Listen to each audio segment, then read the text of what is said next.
این بدنام تاریخ نمیشدن، میگذاشت مردم دیگه در این سرزمین حرکت میکردن.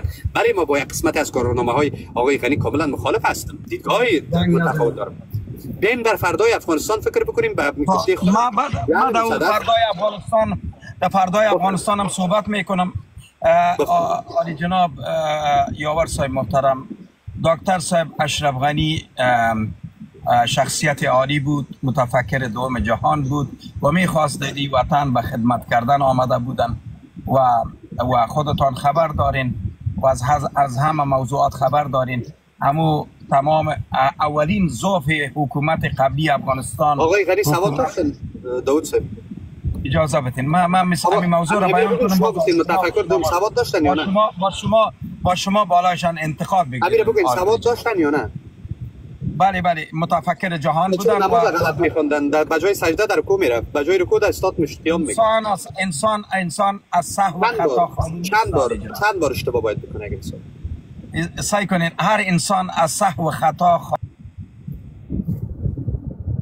هر انسان سهو میکنه، خطا میکنه. خب سعی کنین در موضوع سعی کنین اما تسلسل سخن گفتن من را از دست میتم و نمیفهم که من چی بگم. شما هم صحبتی که میکنم باز امو گپ از یادم میره. جناب یاور صاحب امروز خیلی به همراهتان صمیمی آمدیم و میخوایم که بعضی موضوعات به همراه خودت صحبت بکنیم. ما هستیم و ما هم امو قاموس مهمانیت و همچنان امو قوتی که در ذات ما یک مقدار ما در باورهای دوستان عزیز، آقای یاور صاحب محترم گفتن که دکتر صاحب اشرف غنی چرا وطن را رها کردن. در اینجا دلایل بود. اولین موضوعی که بود فشار غرب، فشار امریکا، فشار مملکت‌های جهان بودن که اولا فشارهایی که بالای رئیس جمهور بودن و دوم موضوعی که بودن جناب یاور صاحب محترم سبب رئیسی تمام بدبختی افغانستان حکومت قرارداد امنیتی افغانستان آقای غنی امضا کرد یا نه؟ بالکل کاملا درست امضا کردن. ولی اگر خارجی ها من دیدم میتون مرز مشخصه که امروز خودت میگی به عنوان یک جوان مرد سوال میکنی که آقای یاور خودت چرا ایره؟ بله خب اگر من خط بگویم آقای غنی در معادلات بسیار رسمی که امضا کرد قرارداد امنیتی را این مرز به صورت مرز رسمی نپذیرفت.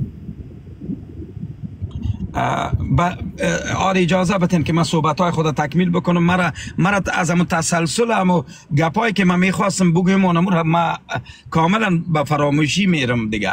در اینجا جناب یاور صاحب محترم، دکتر صاحب اشرف غنی میخواستن اگر به طور مثال حکومت دو سرایی که دکتر صاحب عبدالله در قصر سپیدار در مقابل رئیس جمهور افغانستان و خودسر رئیس جمهور افغانستان صدا نمی کشید، امروز مردم افغانستان امروزه که به این بدبختی و امروزه که خودتان به یک سرنوشت خراب گرفتار هستین امروز مبتلا نمی شد. سببش اینمی بود جناب آقای یاور صاحب که دکتر صاحب عبدالله در مقابل انتخابات را که دکتر صاحب اشرف غنی آقای عبدالله را شکست داده بود و خود کمیسیون انتخابات اعلان کرد آقای نورستانی که رئیس جمهور افغانستان انتخابات وطن عزیز افغانستان را برده و اینمی آدم حکومت دو سره را ساخت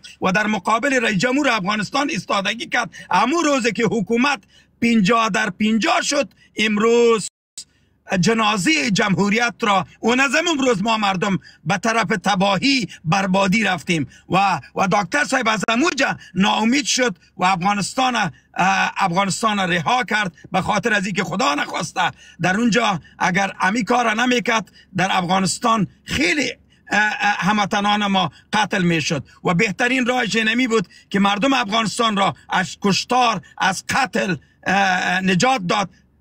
اگر در اینجا ما بیوه ها و یتیم های زیاد می داشتیم. حالا فکر میکنین که ما در این سرزمین بیوه و یتیم در 3 سال 4 سال پس این کم پیدا شد؟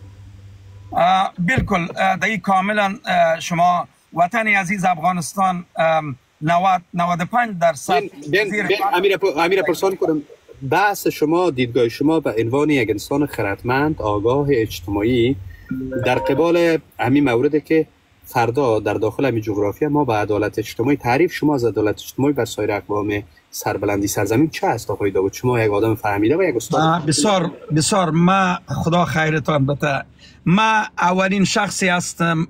کوشش ما اینمی از عالی جناب عزیز، ما عدالت اجتماعی است که تمام اقوامی که در این وطن عزیز افغانستان زیست میکنن، تمام اقوام افغانستان در این وطن حق دارند، باید از حقوق خود برخوردار شوند. اگر در وطن عزیز افغانستان تاجیکی هست، پشتونی هست، هزاری هست و یا چقدر اقوامی که در اینجا زندگی میکنه، باید به تمامی ملت افغانستان حق و حقوقشان باید داده شود، پایمال نشود. اینمی یک عدالت. ببخشید داوود صاحب، خیر ببینین، حق و حقوق میگیم. آقای داوود عزیز، ما به عنوان یک برادر تاجیک در کنار قبول داری یا نه؟ چرا ندارم؟ افغانستان، ما یک موضوع را اگر یادتان باشه آقای یاور صاحب، ما یک موضوع را ما چند سال پیشتر در لایف امیر گفته بودم که افغانستان خانه مشترک تمام اقوام افغانستان است. افغانستان فقط به یک پشتون ساخته نمیشه. یک اجازه بدید. اقوام افغانستان یعنی با تمامی اقوام افغانستان ساخته میشه. بیاین وطن عزیز افغانستان را به تمامی اقوام افغانستان بسازیم. ما هیچ وقت آقای داوود اجازه بدید، سوال پیدا شد. خیلی ببینید، شما گفتین تمام اقوام در اینجا زندگی میکنن برادران ما هستن. آقای داوود عزیز، مطابق کتاب، مطابق زبان، مطابق تاریخ، مطابق فرهنگ، مطابق اصول نامه ها، مطابق تمام شرایطی که برمیگرده، تعریف مشخص از ما میکنه. معضل بسیار قوی در داخل سرزمین دو اسم است، یکی اسم هویتی هست و یکی اسم سرزمین است. سایر اقوامی که در کنار شما به عنوان برادرانتان زندگی میکنن موافق به این نظر نیستن. اینا میخواین دیدگاه تفاهمی پیدا بکنن، هویت تفاهم شود. خودتان با این مسئله موافق هستین یا رد میکنین بگی کلگی باید افغان باشن؟ اجازه بدین بزرگوار عزیز. اولا کلمه افغان، واژه افغان، جناب یاور صاحب محترم، تمام هموطنان ما که در این وطن زندگی میکنن، عالی جناب تمام اقوام افغانستان را، ما کلمه واژه افغان ایره نگویند. بعضی کسانی که به نفاق دامن میزنن ایره بگویند که این فقط پشتون است. می کاملا این موضوع را اجازه بدید سکن برادر، در لایف ما آمدید، من کتان استدلال منطقی کتبی میکنم، کتاب میکشیم که دیگه خدا قناعت بدید. اگر من پیشوری 1000 نفر ثابت کردم که افغان رب میگیره بر پشتون، شما با حرف ما موافق میشین یا رد میکنید؟ ما این سخنان شما را اگر به طور مثال شما بیان میکنین و اکثریت موضوع جنجال برانگیز شده و این مسئله را بسیاری از هموطنان ما قبول نداره، من فکر میکنم سعی کنین یاور صاحب محترم، اگر شما کلمه افغان و یا واژه افغان را قبول ندارین، ما مردم که هموطنان که در او وطن زندگی میکنن، ما کلمه افغان را تاجیک و پشتون و اقوام افغانستان سعی کنین. اجازه بدین، یک اجازه بدین مرا. اجازه بدین، امیر یادم میره همین مسئله را من یاد کنم با شما. من فهمیدم شما آقای داوود همین گیلاس سفید است، درست؟ امیر میتونی تو بگی سیاست؟ اگر تو میگی سیاست، همین منطق سیاه بودن امیر خودت برمان یک تاجیک چطور میتونه افغان شود؟ یا واسه محترم، آیا ما سعی کنین، ما مردم دو هویت داریم، یک هویت قومی هست، یک هویت ملی و سیاسی است. اول هم یک تعریف از هویت داشته باشیم که هویت چی را میگن؟ هویت شناخت یک سعی کنین عالی جناب. من میره تشریح میکنم بسیار کوتاه. من مثلا امیر بیان بکنم با شما پیش برین، با شما بر ما تشریح بتین. سعی کنین یاور صاحب محترم، ما در وطن عزیز افغانستان دو هویت داریم، یک هویت قومی که مثلا من قوم پشتون هستم، یکی هویت ملی و سیاسی. یعنی ملی در وطن عزیز افغانستان کسانی که در این وطن هر قدر اقوامی که زندگی میکنن آنها را به نام چی یاد میکنن؟ به نام افغان یاد میکنن. آیا همین سوال از شما میکنم، آیا من خودم در عربستان سعودی بودم، در امارات هم رفتیم، وقتی که پاسپورت از پیش ما پرسان کرده که از کجا هستی، حتی پاسپورت هم گفت تو از افغانستان هستی. بله. وقتی که در امریکا آمدیم ما را به نام افغان یاد کردن. من موافق هستم. بله موافق هستم. بله. ما دو تا دیدگاه داریم داوود صاحب.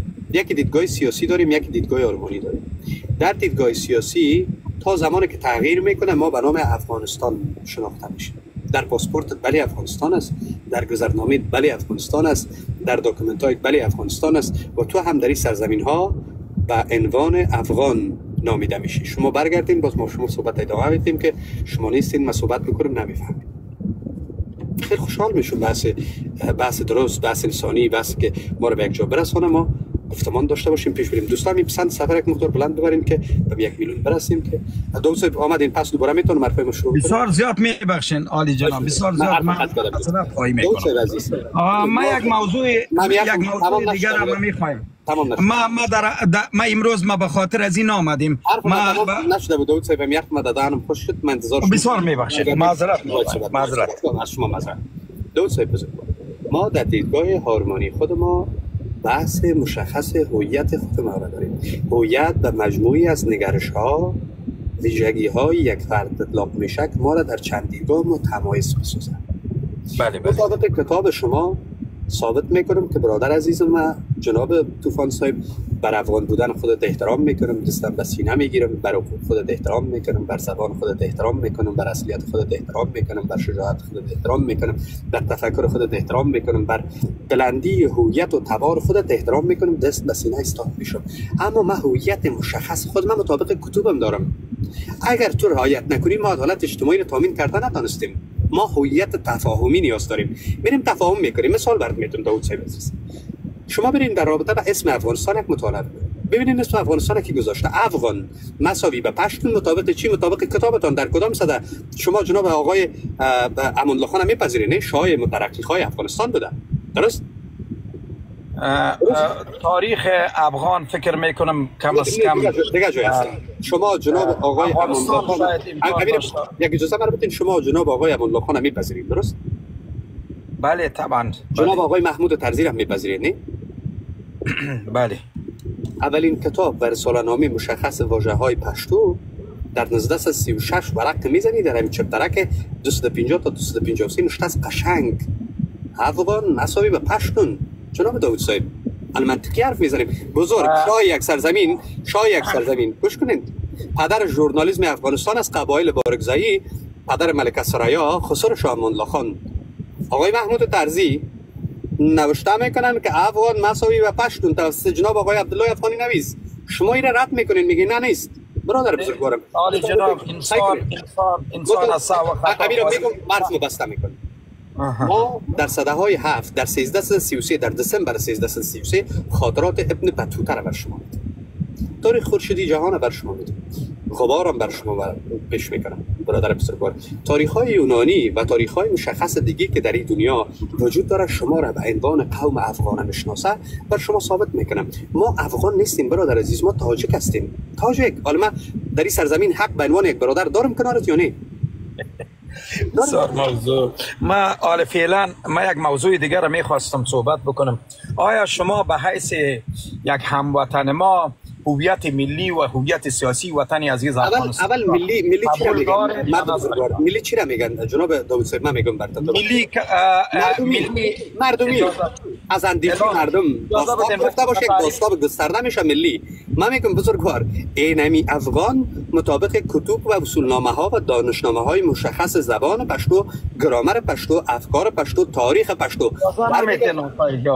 یک اجازه بدین اگر سوال میکنم بسیار زنده است. شما قبل از 129 سال افغان وجود داشت یا پشتون؟ برام افغان میشدین یا برام پشتون؟ و کلمه افغان فکر میکنم امیر بگوین که شما افغانه ها بودین یا پشتون؟ کلمه افغان 1000 سال تاریخ داره. بله. پشتون چند سال داره؟ پشتون ها در وطن عزیز افغانستان یعنی تاریخ پشتون ها کم از کم 6000 سال میشه. داود صاحب بزرگوار رفیق بله تاریخ پشتون ها 6000 سال است. ما مردم افغانستان قبل از میلاد ما مردم یک دقیقه اجازه بدید خیر است. توهین نکنید خنده کنید خیر است. نگم نکنم اجازه بدید آقای یاور صاحب یک گپ گوش داود صاحب ما خیر است. امیر اجازه بدید خوش شد. ما اجازه بدید امیر نمونی آقای یاور صاحب شما خو شخصیت مسلمان هستین فکر میکنم. من اینجا تصمیم چی شد؟ بله الحمدلله شکر. حزبیم کجاست؟ حزبیم من گم کردیم نیست. من یاور صاحب محترم، آیا خداوند عزوجل در قرآن عظیم شان ارشاد نفرموده که ای انسان ها من آفریدم شما را از یک مرد و زن؟ آدم یک اجازه که بیتی دیگر جای رفتی اینا شد چند بخش شد چند امیرم قناعت میتمد امیر قناعت ندادم. اجازه بتین اجازه می سوال ما جواب می سوال بکنم قربانتان شم. خداوند عزوجل بر ما در قرآن عظیم شان ارشاد میفرماید ای انسان ها من آفریدم شما را از یک مرد و زن آدم و حوا و گشتاندم شما را به قبیله ها، به طایفه ها، به ملت ها، به ملیت ها، به تیره ها، به خاطر شناخت یکدیگر. بهترین شما به نزد خداوند عزوجل متقی ترین شماست. من میبینم آقای یاور صاحب در صفات مجازی بجای از که مردم تاجک، پشتون، هزاره و اقوام افغانستان با هم نزدیک شوند دشمن شده رایستند. سببش در چی میبینید؟ چرا ما مردم از خود دور شویم؟ چرا ما مردم اقوام سوال بیخی گرفته جان کار نکنیم؟ چرا اگر شما گپ بزنید من جواب دادن نمیتونم، کوتاه براتون میگم. سعی کنین از موضوع افغان رفتیم گذاشتینش قبول کردم، یعنی سر بس خاک میندازیم یا این طرف سر موضوع مسلمانی میریم. داوود صاحب بزرگوار در سوره حجرات های 13 چی میگه خداوندگار بزرگ به ما؟ بفرمایید. خداوندگار بزرگ میگه که من شما را طایفه قبیله آفریدیم. درست؟ بله. من امروز تاجک هستم، اگه خودت میگی من مشخص افغان میگی خلاف قرآن نیست؟ نه او سعی کنین من برتان اون موضوع سیاسی را برتان بیان کردم. من موضوع سیاسی دیگه جای سعی کنین حال صبر کنین. حال این موضوع یک موضوع دینی هست و یک موضوع اسلام هست. دین مقدس اسلام میبرم. ما را به مو پروردگار قسم برتان بر ما قسم برتان میتم. آیا شما در صفات مجازی نخستین که پشتون تاریخ نداره؟ آیا نگفتین ما مردم از خود گفتین؟ حتی خودتان نگفتین، به زبان خود اقرار نکردین و بزرگای تاجک را بلند گفتین و بزرگای ما را زیر آوردین. آیا اینمی توهین کردن نیست؟ آیا در اسلام تاخت و تاز و توهین کردن به یک قوم آیا پیامبر آیا اینمی حدیث پیامبر نیست؟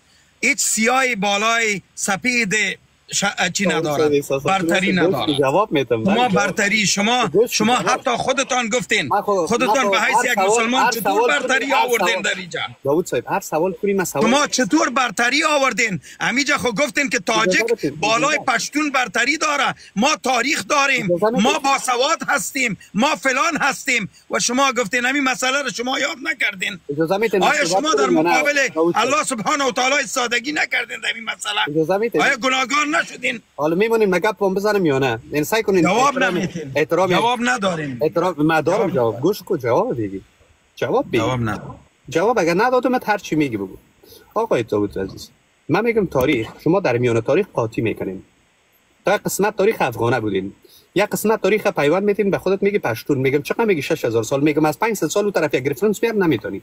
اینا برو آزاد هستی از هر جایی که رفرنس آورده میتونی من خدمت هستم. بفرما. سعی کنین همین تاریخ برتان بیان هم کردیم و چندین برادرها در این مسئله یک سال سعی کنین اجازه بدین تاریخ وطن عزیز افغانستان را براتان تمام روز اگر تشریحات هم بتیم شما قبول نمیکنین. داوود صاحب خودت در جای دیگه هستی، مرد بزرگوار موجه نیستم. من تنها به عنوان یک جوان دوست دارم امروز که خودت یک مقدار بحث را داشته باشم که او بحث ما را این کس دیگر هم بالا نآوردم که شما ناراحت نشین، نگوین که آقای یاور خودت ما را در یک بحث میاری در یک جای میاری که نگاه. من یک سوال کوتاه شما پرسان کردم میتونم داوود صاحب کامرایتون اگر روشن کنین یا پرسان میکنم هم تو ببینم چی ریتون خوشم میاد.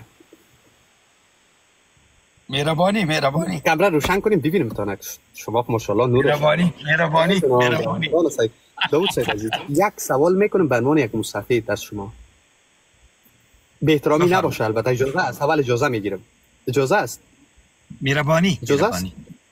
ما اکثرا برنامه‌های مختلف و متفاوت در داخل سوشال میدیا داریم. میتونین در رابطه به حدود غربی افغانستان 5 دقیقه گپ بزنین دوستا بیاموزن. از شما بفرمایید. درباره حدود غربی افغانستان یعنی مثلا در طرف شمال یعنی حدود غربی افغانستان معلوم هست که مثلا در شمال وطن عزیز افغانستان کدام مملکت ها قرار داره، در جنوبش کدام قرار داره بگوین که دوستا بفهمن. در غربش قرار داره. و یعنی و در کدام مملکت چند کیلومتر آقای داوود؟ اما قدر برتان نقل بتم که ما مردم در حدود عربه که قرار داره مملکت های پاکستان است و ایران است و چین است و شوروی است و تاجیکستان و ازبکستان است. ما این مسئله را برتان نمیگم، این اشتک بازاری را بسته کنین. آقای یاور صمیم این اشتک بازاری را بسته کن. این مسئله را از طوفانی موضوع را پرسان کردن کده. داوود طوفان این مسئله را که مثلا شمال کی است، جنوب کی است، شرق کی است و غرب کی است، این موضوعات از اشتکای پرسان که مثلا آقای چند کیلومتر است؟ من یاد ندارم، میخوایم بیام حضور. چی؟ چند کیلومتر است؟ مساحت افغانستان 6,52,000 کیلومتر مربع است. چقدر؟ 6,52,000 کیلومتر مربع. داوود عزیز هستی. برو داوود جان، خوشحال شدم. یک جهت تشکر. عزت سعی کنین گپا بشنوین. آقای یاور صاحب محترم، حال گپایتان شما پرسیدین، حال مرا اجازه بدین که من سوال بکنم. آقای یاور صاحب، چندین سال است که در مدت 3 سال میشون که در صفحات مجازی شما مبارزه میکنین بر علیه یک قوم تبار. بزرگان خود را بر علیه قوم تبار نه،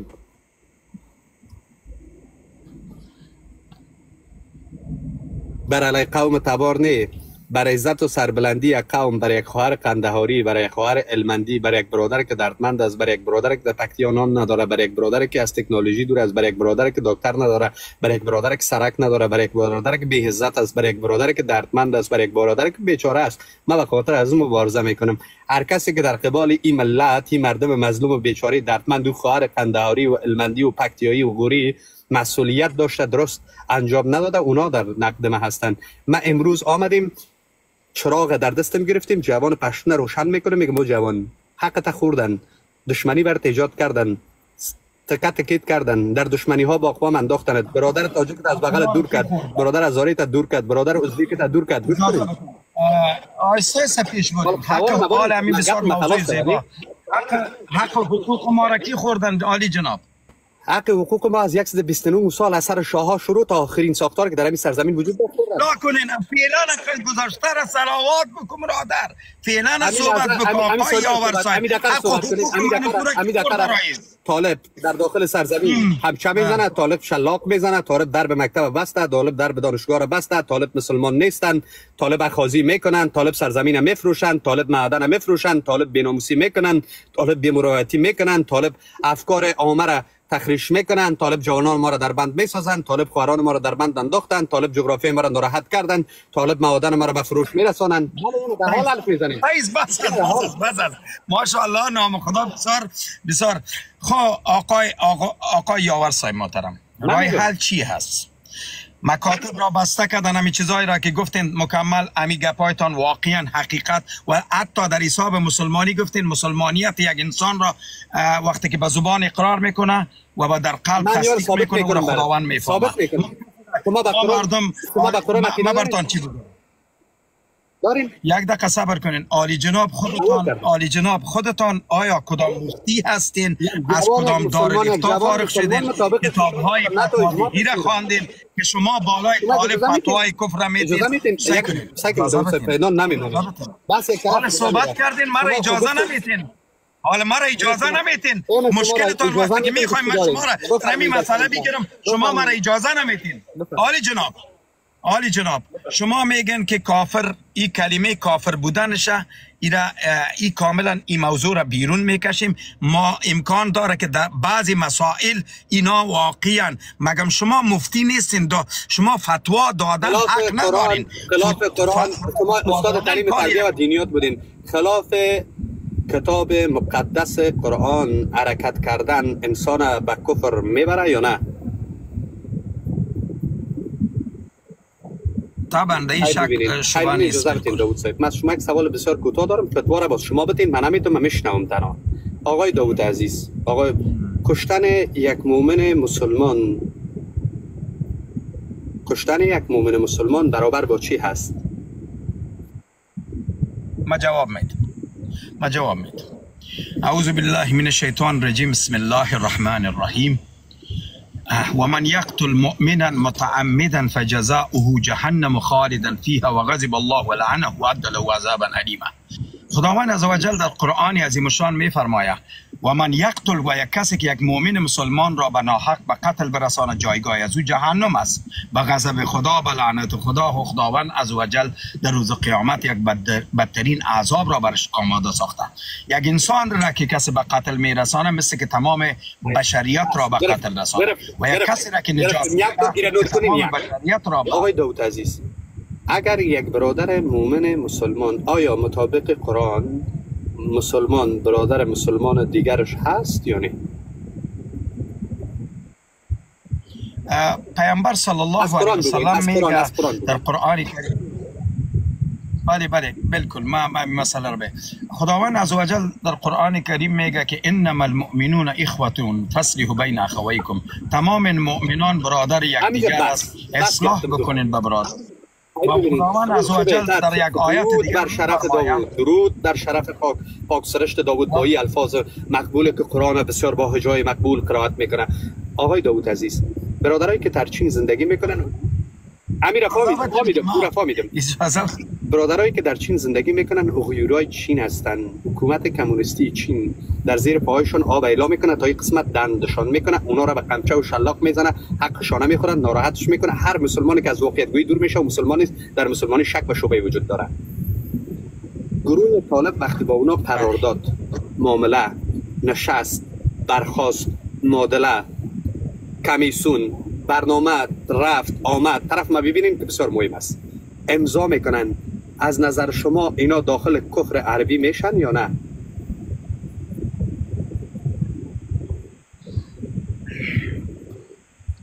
دوباره همین موضوع را یک دقیقه با متوجه نبودم. بفرمایید باز همین مسئله. داوود عزیز، مطابق اول میگم هر انسان مسلمانی که حقیقت گوی نمی باشه، حق پنهان میکنه، بر باطل میره و از دایره اسلام خارج میشه.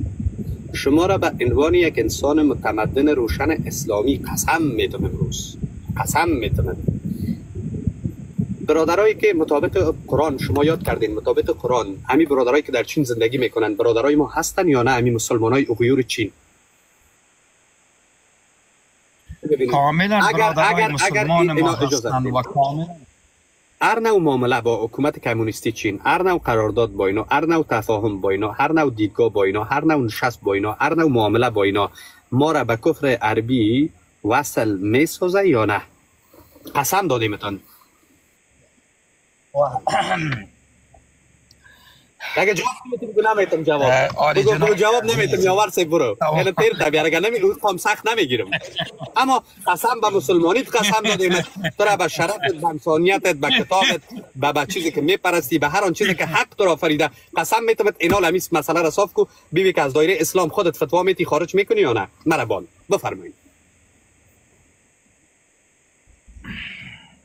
این موضوع را دیگه ما در مسئله سیاسی را مسئله سیاسی اسلام است. اسلام کفر عربی چی است؟ کفر عربی چرا میگن؟ در این شک شبه نیست. در این مسئله ما به حیث یک مسلمان سرسخت مخالف عملکرد چین هستم. چینوان همین مردمایی که چین معامله و قرارداد امضا میکنن، ما این مسئله را من فتوا میدم. عنوان یک انسان مسلمان چی است؟ گوش کنید. دیدتان به عنوان یک انسان مؤمن و مسلمان، یک انسان که خداوند ما را به راستگویی دعوت کرده چی است؟ دیدتان تنها میخوایم در قبالش بگیرم. اگر کسی اینه برو وارا اون طرف میماریم. اگر کسی ما بدید داوود صاحب او مربوط اینترنت سایکو نکلا داوود صاحب اینترنتت کار نمیکنه، لاش میکنه. ما به اینترنت نیاز ندارم، ما به اینترنت نیاز ندارم و خندم شما نکنین و تمسخر هم نکنین. ما به خاطر تمسخر ما برتان امی دید بنده داوود طوفان امی است که در اونجا بالای برادران مسلمان ما حتی قتل عام میشن، زنده کشته میشن. برو از تیر میشون به خاطر که ریشت سفید است، احترامت ببین داوود صاحب، ما همیشه در لایف ما میای با بسیار یک حسن و نیت و برادری همراه صحبت میکنیم. ما واقعیت گوی هستیم. بیا داوود صاحب، یک چیز همیشه در زندگیت بپذیر، ما امروز بر جوانهای سرزمین میاندیشیم. به عنوان یک برادر فکر بکن، ما برای خواهران و سرزمین، ما برای عدالت اجتماعی، ما برای ما حال فعلا آمدیم به خاطر از این موضوعات نآمدیم که ما به خاطر از این موضوع آمدیم. آقای یاور صاحب در لایف حضور پیدا کرد. میمانم احترامت مرا اجازه بدید یاور صاحب اجازه بدید بزرگوار، اجازه بدید به حیث یک مسلمان، مرا اجازه بدید به حیث یک هموطنت، مرا اجازه بدید.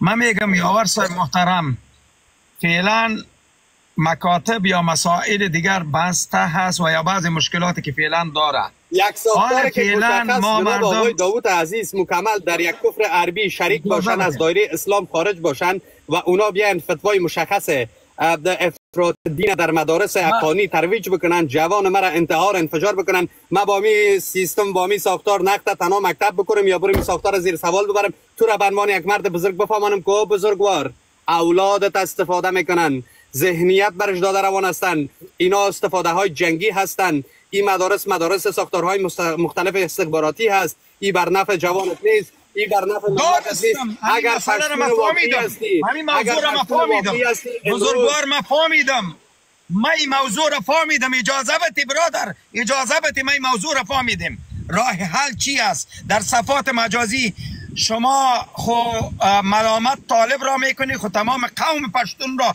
در مقابلش ایستاده هست، پشتون را تاخت و تاز میکنی، قوم پشتون را تاخت و تاز میکنی، بزرگای قبلی افغانستان را تاخت و تاز میکنین. سعی کنین آیا یک روز هم به خاطر اقوام 500 نفر در داخل پشتون است و اونا تمام این ماجرایی را که ما خودت بحث کرده اون هستن میبینن؟ شما را به می پروردگار قسم که یک روز به خاطر یک همبستگی و اتحاد، یک پارچگی ملت افغانستان به یک پارچگی مسلمانان وطن عزیز افغانستان کار کردی. خودت برادر ما هستی، مردم عامی سرزمین. من سوال کردم، ما او را که ما برادری ما گفتم یک روز خودت خطاب کردم، یک روز به یک پارچگی ملت افغانستان کار کردی، تمام روز خود دیده راسم به نفاق دامن میزنی. پشتون پایان، پشتون بالا، پشتون غول، پشتون فلان، این می کلام است. اجازه بدید ما برتان بگم در لایفای تاجیک که میدرایم، در لایفای تاجیکایتان که میدرایم. اجازه بدید برادر، من سوال شنیدم. آقای داوود عزیز سفید ما هستی، بزرگوارم وطنم هستی، برادر عزیز. ما گپ مرا تکمیل کنم بعد از شما صحبت کنیم. گپ ما از این قرار است در لایف های شما مردم تمام روز 270 سال حکومت کردین، پشتونا را تاخت و تاز میکنین، اقوام را تاخت و تاز میکنین، بزرگای ما را تاخت و تاز میکنین. پشتونا میگن که شما اولاد یهود هستین، مچم فلان هستین، تمام روز توین. ما به یک پارچگی نمیرسیم. من این از اینجا براتان میگم که به این نفاق زدن به سودتان نیست. من میگم که ارجوان عام پشتونی که در جغرافیای جعل مسدس به نام افغانستان امروزی زندگی میکنه، اونا نور چشم برادرکای ما هستن. ما بر عدالت اجتماعی مبارزه میکنیم. فرهنگ ما معلوم است، دیدگاه ما معلوم است، زبان ما معلوم است، تفکر ما معلوم است، دنیا و ذهنیت ما کاملا معلوم است. آقای داوود خسته شدن یک